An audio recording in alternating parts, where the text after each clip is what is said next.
Hi friends. நீங்கள் வந்து நார்மலாக வந்து இப்போ எஸ்கியூஎல் கற்றுக்கணும்னு நினைக்கிறீங்க. ஆனால் உங்களால் கற்றுக்க முடியல. எதனால் அப்படின்னா உங்களோட இங்கிலீஷ் கம்யூனிகேஷன் இல்லை, உங்களுக்கு புரியலை. அதனால் உங்களால் எஸ்கியூஎல் கற்றுக்க முடியல. ஆனால் எஸ்கியூஎல்லை நீங்கள் கற்றுக்கிட்டு டேட்டா அனலிஸ்ட், எஸ்கியூஎல் டெவலப்பர் அந்த மாதிரி நிறைய பொசிஷன்ஸை அச்சீவ் பண்ணலாம். அதுக்கு வந்து உங்களுக்கு வந்து இங்கிலீஷ் தேவை அப்படிங்கிறது இல்லை. அப்படிங்கிறப்ப நீங்கள் வந்து இது வந்து உங்களுக்கு ஒரு நல்ல சான்ஸாக இருக்கும். இந்த வீடியோவில் வந்து நான் வந்து ஃபுல்லாக தமிழில் சொல்லிக் கொடுக்க போகிறேன். அதுவும் சிம்பிளான உங்களுக்கு புரிகிற லாங்குவேஜில் சொல்லிக் கொடுக்க போகிறேன். ஏன்னா எனக்கு தெரியும் ஆஸ் அ ஸ்டூடெண்ட்டாக எப்படி வந்து உங்களுக்கு புரியும் அப்படிங்கிறது. அதனால் நான் வந்து உங்களுக்கு எப்படி ஸ்டூடெண்ட்ஸ்க்கு வந்து புரியும் அப்படிங்கிற லாங்குவேஜ்லேயே வந்து உங்களுக்கு சொல்லிக் கொடுக்குறேன். ஸோ நான் இந்த வீடியோஸை வந்து ஃபுல்லாக பாருங்கள். நான் சொல்கிற நோட்ஸை வந்து நல்லா எழுதி வச்சுக்கோங்க. அதே மாதிரி ரெகுலராக பார்த்துட்டே இருந்தீங்கன்னா உங்களுக்கு எப்போ முடிஞ்சிச்சு அப்படிங்கிறதே தெரியாது. அதே மாதிரி டெய்லியும் நீங்கள் ஃப்ரீக்வெண்ட்டாக பார்த்துட்டே இருங்க. ஒன்ஸ் நீங்கள் வந்து இந்த மாதிரி நோட்ஸ் எடுத்து இந்த வீடியோஸை பார்த்தீங்க அப்படின்னா உங்களுக்கு லைஃப் லாங் ஞாபகம் இருக்கும். நீங்கள் திருப்பி ரிவைஸ் பண்ணணும் அப்படிங்கிற அவசியமும் இல்லை. சரி, வாங்க இன்னைக்கு கிளாஸ் பார்க்கலாம். இன்றைக்கி ஃபஸ்ட்டு எஸ்கியூஎலோட பேசிக்ஸை நம்ம நார்மலாக பார்க்க போகிறோம். ஓகேவா? இப்போ எஸ்கியூஎலுங்கிறது என்னது அப்படின்னு பார்த்தீங்கன்னா ஸ்ட்ரக்சர்டு குவெரி லாங்குவேஜ் அப்படின்னு சொல்லுவாங்க.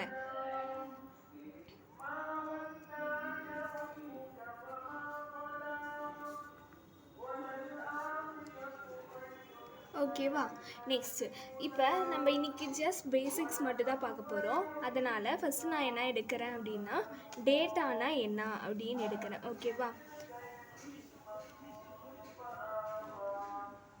டேட்டானா என்னது அப்படின்னு பார்த்தீங்கன்னா இப்போ வந்து நீங்கள் ஒரு ஆப்ஜெக்ட் வச்சுருக்கீங்க அப்படின்னா அந்த ஆப்ஜெக்டோட ப்ராப்பர்ட்டிஸை வந்து நீங்கள் சொல்லுவீங்கள்ல, ஒரு ரா ஃபேக்டாக சொல்கிறது தான் வந்து என்னதுன்னா ஒரு டேட்டா அப்படின்னு சொல்கிறாங்க.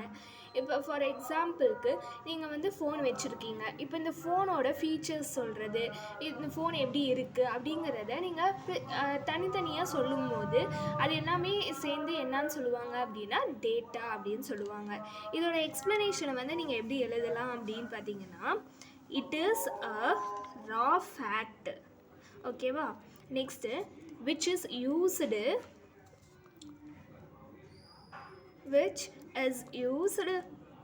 to describeனா அதை பற்றி சொல்கிறது. ஓகேவா? Next describe about property of an object. Next டேட்டாபேஸ்னால் என்னான்னு பார்க்கலாம். ஏன்னா ஃபஸ்ட்டு இப்போ டேட்டான்னு என்னான்னு பார்த்தாச்சு. இப்போ இந்த டேட்டாவை வந்து உங்களுக்கு ஸ்டோர் பண்ணி வைக்கிறதுக்கு ஒரு இடம் வேணுமில்ல, அதுதான் வந்து என்னான்னு சொல்கிறாங்க அப்படின்னா data base.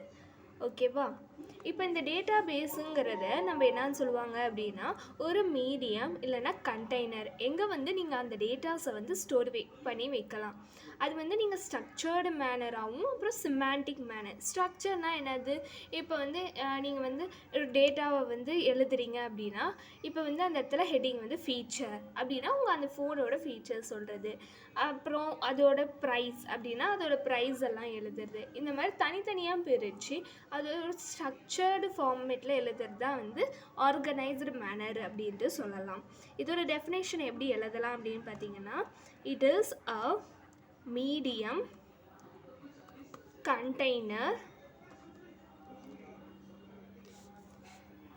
or place which is used to store data in systematic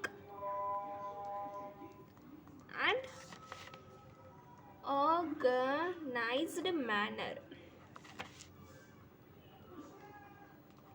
இப்போ இது வந்து ரெண்டும் நம்ம பேசிக்ஸ் பார்த்தாச்சு. நெக்ஸ்ட் என்ன பார்க்குறோம் அப்படின்னா இப்போ இந்த எஸ்கியூஎலை ஏன் படிக்கணும் அப்படின்னா இப்போ நார்மலாக வந்து எல்லோரும் ஃப்ரண்ட் எண்ட் பண்ணுறாங்க, பேக் எண்ட் பண்ணுறாங்க அப்படின்லாம் தெரியும். இப்போ ஆனால் இது எல்லாத்தையும் ஸ்டோர் பண்ணி வைக்கிறதுக்கு ஒரு டேட்டா பேஸ் வேணும்ல, அந்த டேட்டா பேஸ் கூட கம்யூனிகேட் பண்ணுறதுக்கு என்ன லாங்குவேஜ் யூஸ் பண்ணுவாங்கன்னா எஸ்கியூஎல் யூஸ் பண்ணுவாங்க. அது என்னன்னு சொல்கிறாங்க அப்படின்னா இப்போ வந்து language which is used to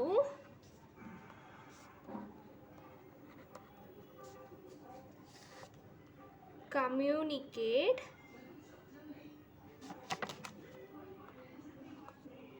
with database. ஏன்னா இப்போ நார்மலாக வந்து ஜாவா பைத்தான் அந்த மாதிரிலாம் என்னது ஒரு சிஸ்டமோட கம்யூனிகேட் பண்ணுறதுக்கு அதே மாதிரி ஒரு கோட் இன்ஸ்ட்ரக்ஷன்ஸ் கொடுக்கறதுக்கு அதை யூஸ் பண்ணுறாங்க. இது வந்து டேட்டா பேஸில் இன்ஸ்ட்ரக்ஷன்ஸ் கொடுக்கறதுக்கு இதை யூஸ் பண்ணுறாங்க.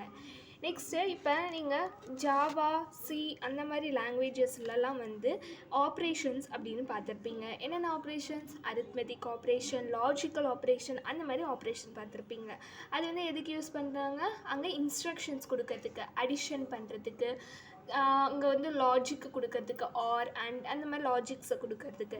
ஆனால் இங்கே டேட்டா பேஸில் வந்து என்ன ஆப்ரேஷன் யூஸ் பண்ணுவாங்க அப்படின்னா CRUD ஆப்ரேஷன். இதுதான் வந்து என்னதுன்னா ஒரு பேசிக்கான ஆப்ரேஷன். இதில் வந்து என்ன பண்ணுவாங்க என்னென்ன எதுக்காக அப்படின்னா இந்த இதை வச்சு டேட்டா பேஸுக்கு இன்ஸ்ட்ரக்ட் பண்ணுறாங்க ஃபஸ்ட்டு. ஓகே, இதில் சீனுங்கிறது என்னது அப்படின்னா கிரியேட் ஆர் இன்சர்ட். நெக்ஸ்ட்டு ஆருங்கிறது என்னது அப்படின்னா read or retrieve. Next U அப்படின்னா அப்டேட் ஆர் மாடிஃபை. இப்போ உங்களுக்கு இந்த டேர்ம்ஸ் எல்லாம் உங்களுக்கு புரியல அப்படின்னா நான் ஒவ்வொன்றா எக்ஸ்பிளைன் பண்ணுறேன். ஃபஸ்ட்டு இதோட இது எழுதிடுறேன். டீனா டெலீட், அப்படி இல்லைன்னா ட்ராப். ஓகே, உங்களுக்கு நார்மலாக க்ரியேட்னா என்னன்னு தெரியும். க்ரியேட்னா என்னது? உருவாக்குறது, ஒரு டேபிளை க்ரியேட் பண்ணு அப்படின்னு சொல்கிறது. இன்சர்ட் அப்படின்னா என்னதுன்னா இப்போ வந்து உங்களுக்கு வந்து அதில் வந்து ஏதோ ஒரு டேட்டாவை உள்ளார சென்ட் பண்ணணும் இல்லை ஸ்டோர் பண்ணணும் அப்படின்னா இன்சர்ட் அப்படிங்கிறத யூஸ் பண்ணுவீங்க. நெக்ஸ்ட்டு ஆர்னா ரீடுனா அங்கே என்ன டேட்டா இருக்குது அப்படிங்கிறத படிக்கிறது. ரெட்ரீவ் அப்படின்னா இப்போ உங்களோட ரெஜிஸ்டர் நம்ம கொடுத்து உங்கள் டீட்டெயில்ஸ்லாம் எடுத்தோம் அப்படின்னா அதை வந்து ரெட்ரீவ் எடுக்கிறது, உங்கள் டீட்டெயில்ஸை, அதை தான் ரெட்ரீவ்னு சொல்கிறாங்க. அப்டேட் அப்படின்னா நீங்கள் வந்து அப்டேட் நார்மலாக ஃபோன் யூஸ் பண்ணுறவங்களுக்கே தெரியும். அப்டேட் அப்படின்னா என்னது? ஒரு ஃபீச்சர் ஆட் பண்ணியிருக்கோம், நியூ ஃபீச்சர் ஆட் பண்ணுறோம் அப்படின்னா அதை அப்டேட் அப்படின்னு சொல்கிறோம். மாடிஃபை அப்படின்னாலும் அதே மீனிங் தான் வரும். நெக்ஸ்ட்டு அப்டேட்னா ஆட் பண்ணுறது, மாடிஃபைனா சேஞ்சஸ் பண்ணுறது, ஆல்ரெடி இருக்கிறத எடுத்து நியூவாக போடுறது. டெலீட்னா நார்மலாக தெரியும், ட்ராப்னாலும் அதே தான் மீனிங். ஓகே, இன்னைக்கு கிளாஸ் இவ்வளோ தான். இப்போ இன்றைக்கி வந்து நார்மலாக ஆரம்பித்தனால இவ்வளோ நேரம் எடுத்துச்சு.